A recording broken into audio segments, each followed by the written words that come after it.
malakas ka kumita. Ang sipag mo naman.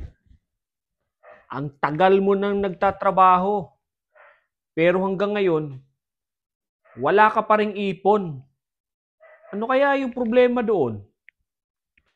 Alam nyo guys, kung gusto nyo talagang maging matalino o magkaroon ng maraming pera, magkaroon ng maraming ipon sa buhay, you must understand, you must very clear about the financial literacy. Kung gusto nyong matutunan yung lahat ng yan, I will recommend na magkaroon kayo ng ganitong books.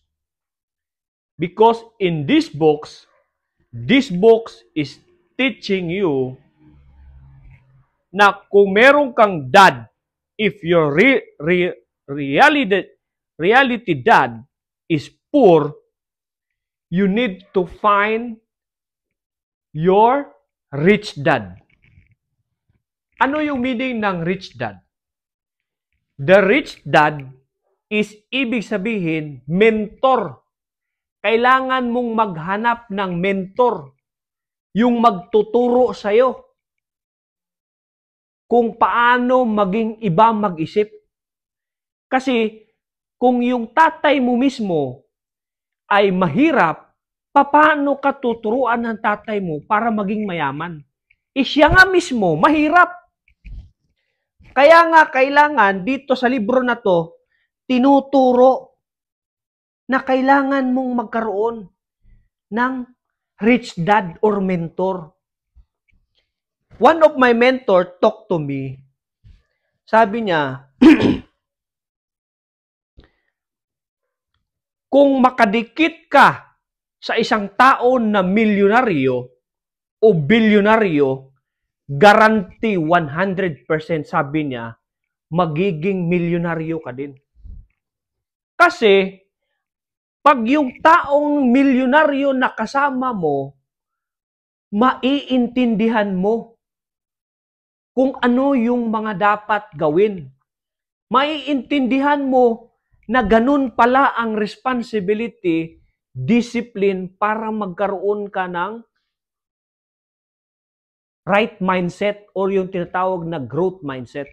So I will recommend you na magkaroon ka ng ganitong libro. Especially kung malakas ka naman kumita, ang tagal mo nang nagtatrabaho, isang dekada ka nang nagtatrabaho, 2 dekada ka nang nagtatrabaho, 3 dekada ka nang nagtatrabaho, hanggang ngayon wala ka pa ring pera.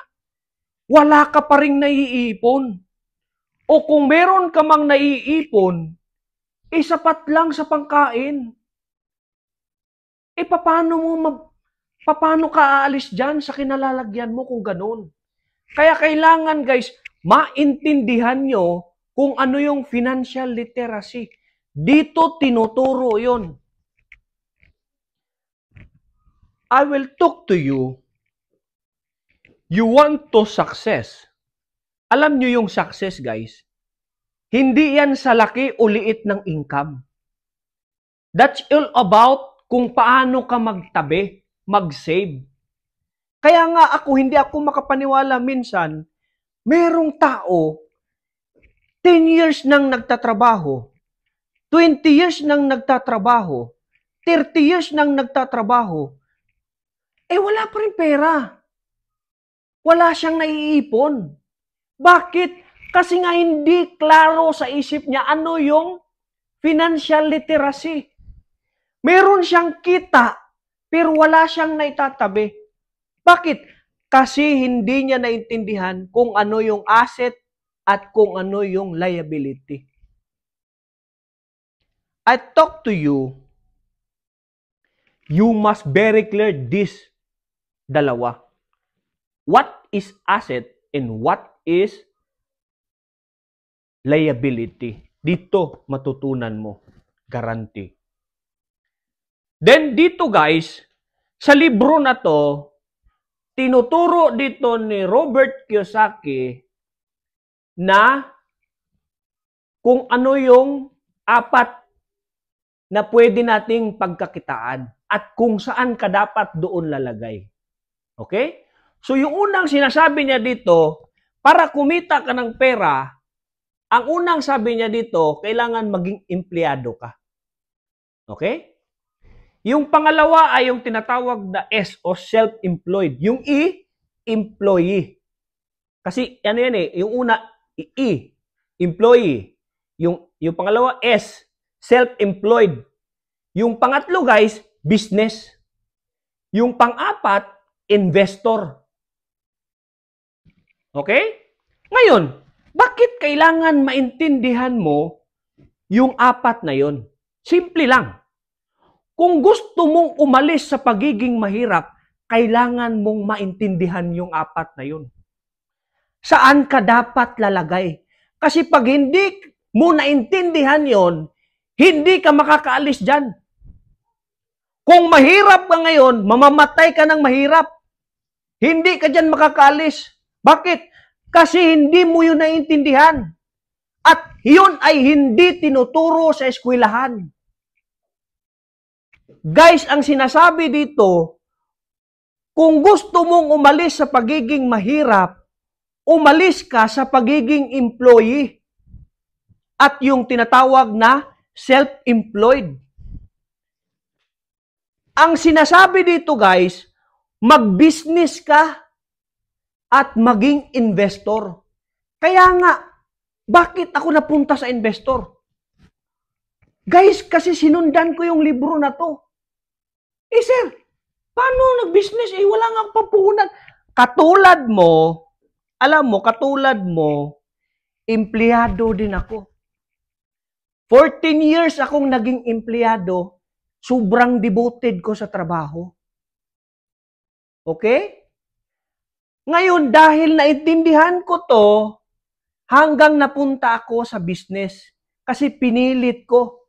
Galing ako sa employee, 14 years ako, nagbanat ng buto. Yan. Alam ng mga ibang viewers ko yan kasi makasama ko sila sa trabaho dati. Nagbanat ako ng buto, tapos nag-save ako ng nag-save ng pera. Hindi ko winawaldas.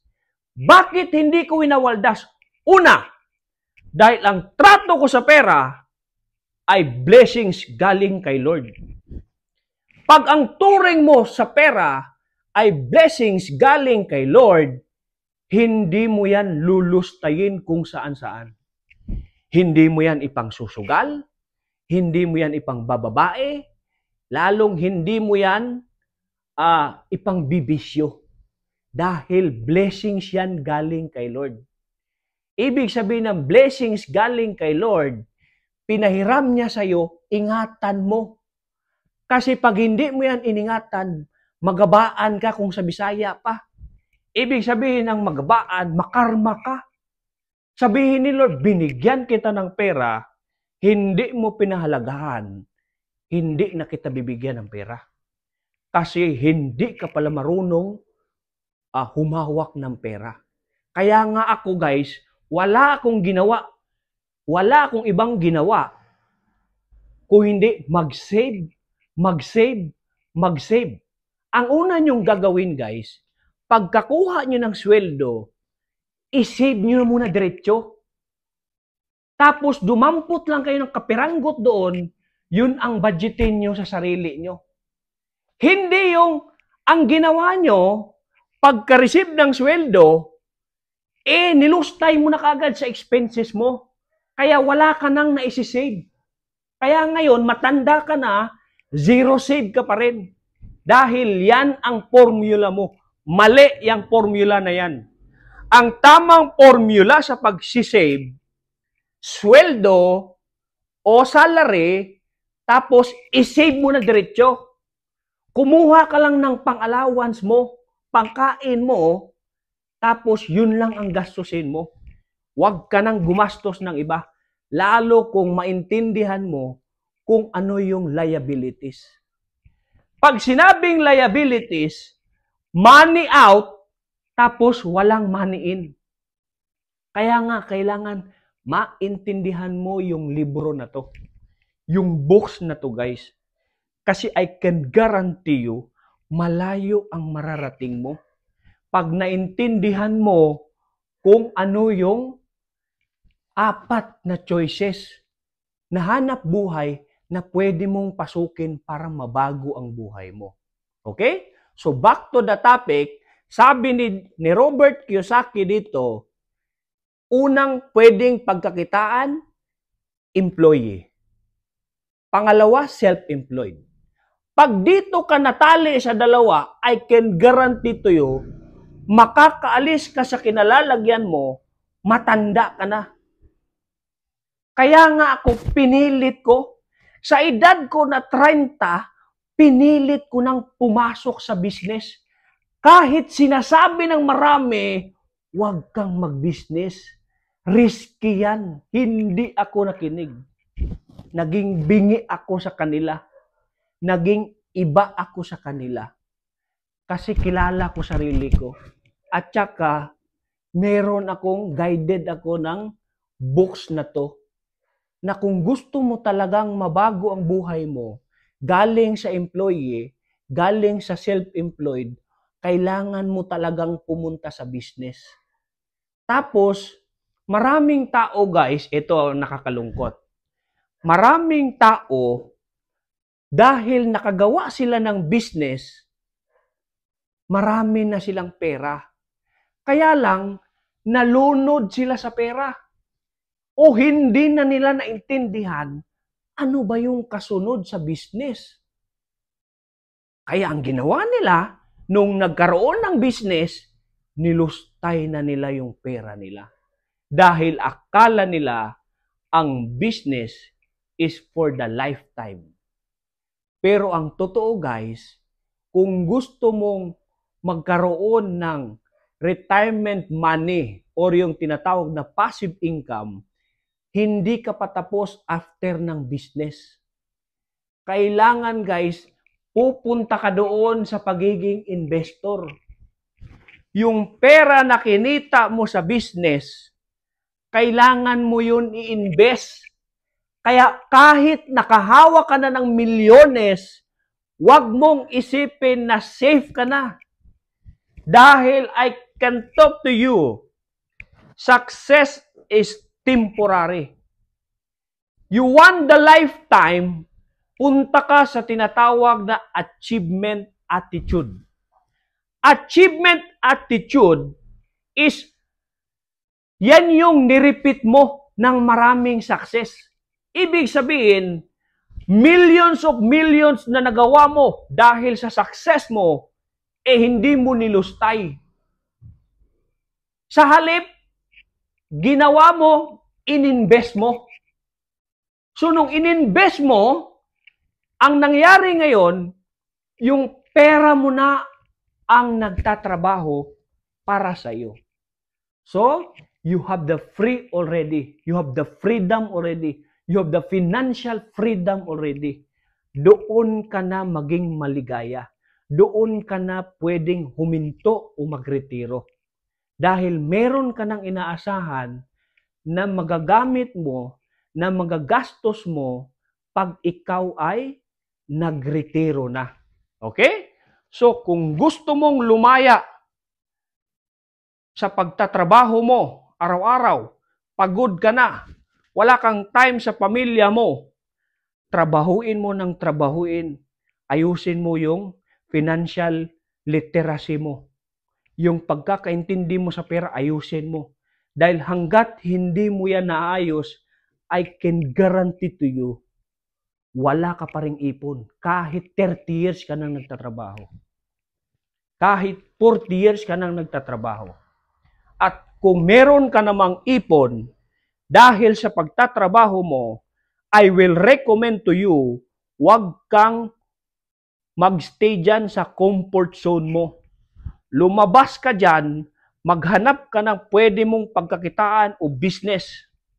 At kung meron ka ng business, at sa tingin mo marami ka ng pera, huwag ka pa rin lumagay sa kumpante dyan.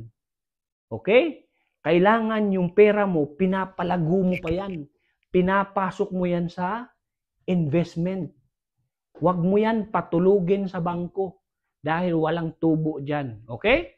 So, that's it for today. Happy Sunday, ladies and gentlemen. Thank you. This is your Kuya Kevin.